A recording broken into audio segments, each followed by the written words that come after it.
안녕하세요, 코인킹 이진환 전문가입니다. 일단 오늘 브리핑하고 뉴스 정보 전달 드리기 전에 10만 코인킹 드디어 달성했습니다.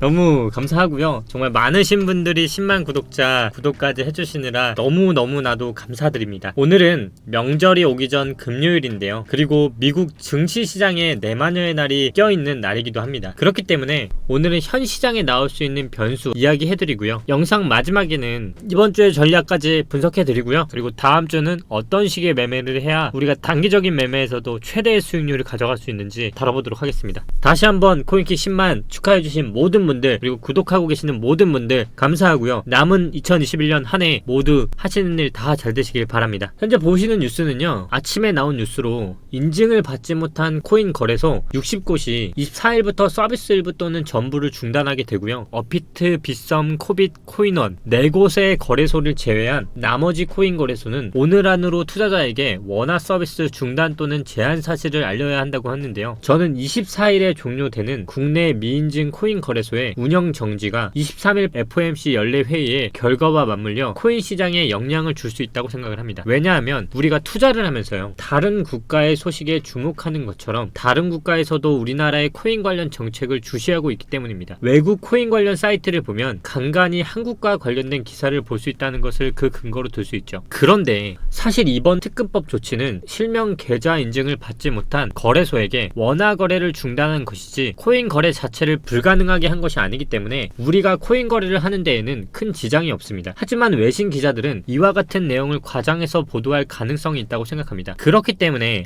파월 연준 의장이 연례 회의를 발표하는 23일부터 한국 특근법이 시행되는 24일간의 코인 시장에 변수가 생길 수 있다는 것을 여러분들도 알아주셨으면 합니다. 그리고 23일에 발표하는 파월 연준 의장의 연설은 월스트리트저널에서 보도한 대로 이제까지 발표했던 FOMC 회의 결과와는 다르게 나올 가능성이 있습니다. 왜냐하면 유럽 중앙은행이 채권 매입 속도를 줄인다는 테이퍼링과 비슷한 내용의 회의 결과를 발표했기 때문에 이런 상황에서 미국만 양적 완화 정책을 유지하게 된다면 국제 시장의 달러의 가치가 계속 하락하면서 미국의 물가 인플레이션 현상이 더욱 심화될 수 있기 때문입니다. 그렇기 때문에 이번 9월 FOMC에서는 좀 더 구체적인 테이퍼링 언급이나 일정에 대한 발표가 나올 수 있으니 여러분들도 참고하셔서 투자에 임하시길 바라겠습니다. 마지막으로 오늘 미 증시의 내마녀의 날이 코인 시장에 어떤 영향이 있을지 분석해달라는 댓글이 있었는데요. 저는 미국 증시가 내마녀의 날 때문에 하락한다 하더라도 코인 시장에 직접적인 영향을 끼칠 가능성은 낮다라고 생각을 합니다. 또한 이번 주의 매매법에 대해서는 저는 주봉이 양봉으로 버틴다라는 가정을 두고 매매를 하는 게 이번 주에 가장 좋은 매매 전략이라고 했고요. 현재 거의 100% 적중하는 흐름이 계속 나오고 있습니다. 그럼 이러한 내마녀의 날들과 이런 것을 봤을 때 미국 증시는 굳이 내마녀의 날이 아니더라도 코로나 바이러스 재확산과 고용지표 부진 등의 악재가 있긴 합니다. 하지만 코인 시장은 미국 증시와 다르게 코로나 바이러스 재확산과 고용지표 부진 등에 대해 비교적 자유로운 편이죠. 그렇기 때문에 내마녀의 날 우려로 미국 증시가 하락한다 하더라도 코인 시장에 크게 영향을 주지 못할 것이라 생각하고요. 오히려 증시에서 빠져나온 자금이 코인 시장에 유입될 가능성이 있다고 생각합니다. 하지만 그렇다고 코인의 시세가 상승할 것이라고 말씀드리는 것은 아니고요. 왜냐하면 23일에 예정되어 있는 미국 FOMC 일정 때문에 투자자들의 투자 심리가 위축되어 있고, 만약 이번 FOMC 회의에서 미국이 테이퍼링 정책의 속도를 낼 것이라는 내용이 나온다면 코인 시장 시세도 하락할 가능성이 높기 때문입니다. 그러니 여러분들도 오늘 미국 증시 내마녀의 날과 앞으로 있을 FOMC 일정을 유의하시고 그에 맞는 투자를 하시길 바라겠습니다. 그리고 만약에 시장의 변동 조짐이 조금이라도 보이면 코인킹 채널에서 빠르게 알려드리도록 하겠습니다. 다음은 여러분들이 기다리고 계시는 코인 관련 얘기입니다. 이번 주의 전략은 단 하나밖에 없다고 말씀을 드렸습니다. 바로 주봉의 양봉이었으며 일봉으로는 8일에 나왔던 저점으로 가져가는 전략, 알트도 마찬가지라고 말씀을 드렸습니다. 지난 영상에서 일단 궁금한 사항들을 조금 정리해 드리겠습니다. 12월까지 비트, 이더, 리플, 퀀텀. 근데 어제 제가 찌라시 관련해서 퀀텀도 다뤄드렸는데요. 그 어제 찌라시를 잘 내용을 보시면 바로 그걸 적용하는 날이 내일입니다. 저는 그게 단지 찌라시인지 팩트인지 그것을 구분하는 여러분의 능력에 대해서 말씀을 드린 거지 그게 사실이다를 말씀드린 게 아닙니다. 그런데 이제 12월에 퀀텀이 있는데 찌라시 관련해서 지금 팔아야 하는지 투심이 흔들리시는 분들이 있더라고요. 제가 말씀드렸잖아요. 비트든 이더든 리플이든 퀀텀이든 비트와 이더는 생태계적인 역량, 리플은 SSC, 퀀텀은 반감기, 반감기는 다 마찬가지라고 말씀드렸습니다. 어떤 악재와 호재가 있든 간에요, 결국 차트에는 선 반영이 계속 사전에 됩니다. 우리가 90일의 매매를 하면요, 그 안에서도 얼마나 많은 기다림과 많은 투심을 흔들리는 요소들이 있을까요? 당연히 내가 그거를 기다리는 사람이라면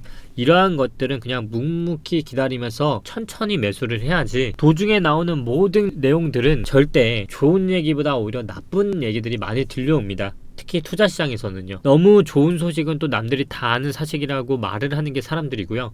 또 너무 큰 악재는 오히려 투심해서 사지 못하는 현상을 만듭니다. 나의 12월까지의 매매는 이러한 흔들림의 영향이 없이 매매를 하는 전략이고요. 9월의 매매에 대해서 IO에 대해서 거기서 또 상패 목록에 있었는데요. 그 찌라시 내용을 잘 보시면요, 제가 봤을 때 그거는 찌라시일 가능성이 워낙 높아요. 왜냐면 첫째는 이전에 찌라시를 갖고 왔다는 것도 있고요. 또 다시 누군가가, 제가 말씀을 드렸잖아요, 누군가가 뿌리기 시작했어요. 근데 그 뿌리는 순간이 동시다발적으로 여러 커뮤니티에서 나오기 시작했거든요. 결국 그거는 뭐 공상과학 같은 얘기일 수 있어요. 근데 어떤 세력들이 분명히 그 찌라시를 이득이 되니까 뿌리기 시작한 거거든요.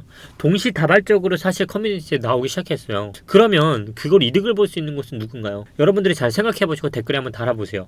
과연 누가 그렇게 찌라시를 뿌리면 이득을 볼까요? 저는 이게 참 궁금합니다. 그리고 그 상패 목록을 보시면 시총이 굉장히 높아요. 근데 그런 코인들조차 상패를 시킨다? 저는 솔직히 말이 안 된다고 봅니다.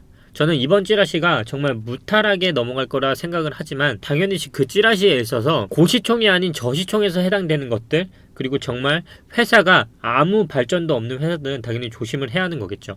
이번 주의 전략에 대해서는 정말 많은 수익을 내신 분들도 있을 거예요. 제가 봤을 때 오늘 엘프 이런 것들 정말 많은 상승하고 있고요. 이번 주의 전략은 간단했습니다. 주봉을 보시면 어떻죠? 주봉은 계속 상승했습니다. 고점 계속 높아졌고요. 주봉의 저점까지도 이미 왔습니다. 엘프 완연하죠. 댓글 중에 그런 분들이 있어요. 캔들 차트 다 소용없다고. 근데 엘프 차트 보시고도 캔들 차트가 정말 소용없다고 얘기하실 수 있나요? 자, 내가 엘프를 주봉으로서 접근을 한다고 하시면 저점은 797원이었습니다. 지금 몇 프로 상승했죠? 100% 넘었습니다. 797에서요 지금 거의 80% 가까이 상승을 했는데도 과연 나의 손익비는 얼마였죠? 740원이었습니다. 797원. 과연 이제 똑같은 말을 하실 수 있나요? 과연 캔들 차트가 정말 소용없는 차트일까요? 그러면 그렇게 소용없는 거를 왜 그렇게 많은 트레이더분들이 캔들 차트를 하실까요? 피보나치나 뭐 RSI 아니면은 상승 다이버전스, 하락 다이버전스 다 좋습니다. 하지만 지금 나오는 차트들은 대부분 후행성입니다. 하지만 캔들 차트만큼은 저는 후행성이라고 생각을 하지 않습니다. 이때 나왔던 기준으로 보시면 저점과 손절선을 짧게 하는 리스크적인 손익비 매매를 한다고 하시면 사실상 이거는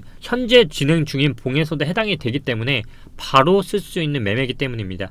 그렇기 때문에 원효띠나 이런 분들도 캔들 매매에 대해서 말씀을 하시는 거고요. 어떤 차트가 옳고 어떤 차트가 각자에게 맞는지는 잘 모르겠지만, 결국 저는 모든 것들에 대해서 판가름하라고 분별하고 그거를 하는 것은 결국 이 투자를 하는 개개인이라고 생각을 합니다. 결국 그 돈을 지키는 건 개개인이기 때문에 저는 모든 것들을 배우는 데 있어서 가리지 않고 배워야 한다고 생각합니다. 근데 이번 주의 전략에 대해서는 정말 적중이 계속 되고 있습니다. 지금 잘 보시면 골렘 같은 경우도 주봉의 저점을 깨지 않았고, 이번 주는 직전 저점을 깨지 않는 선에서 버티는 흐름이 계속 나오지 않을까라고 생각을 했습니다. 자, 그럼 또 하나의 예언을 하나 해보겠습니다. 저는 사실상 다음 주조차 이번 주에 종가가 양봉으로 나오면 다음 주는 또다시 저점을 깨지 않는 횡보봉이 나올 거라고 예상을 합니다. 지금 저점을 주봉이 계속 깨지지 않고 있죠. 저는 그게 다음 주도 비슷하게 양상이 흘러갈 것이라고 예상을 합니다. 그 예로 아직까지도 저는 주말 사이에 추가적인 상승이 일봉상으로 계속 나올 거라 생각을 하고 있습니다. 그 얘기는 결국 룸네트워크와 같이 이번 주에 양봉이며 다음 주에 눌림을 받는 애들은 오히려 직전 고점이었던 봉을 새로 뚫는 흐름이 나올 수 있다는 것입니다. 이 부분에 대해서는 월요일날 좀 더 정확하게 코인과 매수가를 이번처럼 알려드리겠습니다. 진리카도 마찬가지로 8일의 이평선에서 지지를 받고 이번 주에 양봉이 나온다면 저는 다음 주에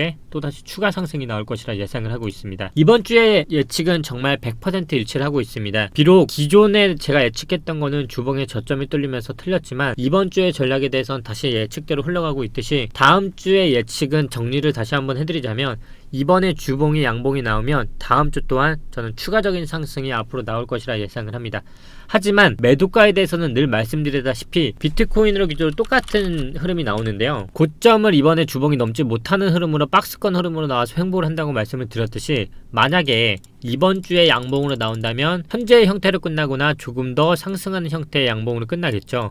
그러면 다음 주는 저점을 다시 깨지 않으면서 이러한 봉으로 다시 횡보봉이 나온다는 얘기입니다. 그렇게 해서 다시 박스를 만든 다음에 다시 주봉상의 횡보하는 흐름으로 처음 예상했던 다시 내린 후 올라가는 흐름으로 저는 장기의 우상향의 흐름을 본다고 말씀을 드렸습니다. 결국 차트는 예측이 아니지만 현재 제가 보는 제 트레이더적인 관점까지 공유를 해드려야 주봉상으로 나오는 7개의 봉, 일봉상 7개의 봉이 앞으로 어떻게 형성이 되고 도미넌스는 현재 비트코인이 엄청나게 흡수를 하고 있지만 알트들한테 가지 않고 있는 현상이 계속적으로 발견되고 있습니다. 이것은 제가 지난 영상에서 말씀드렸던 과거의 패턴과 굉장히 유사한 흐름이 나오고 있습니다.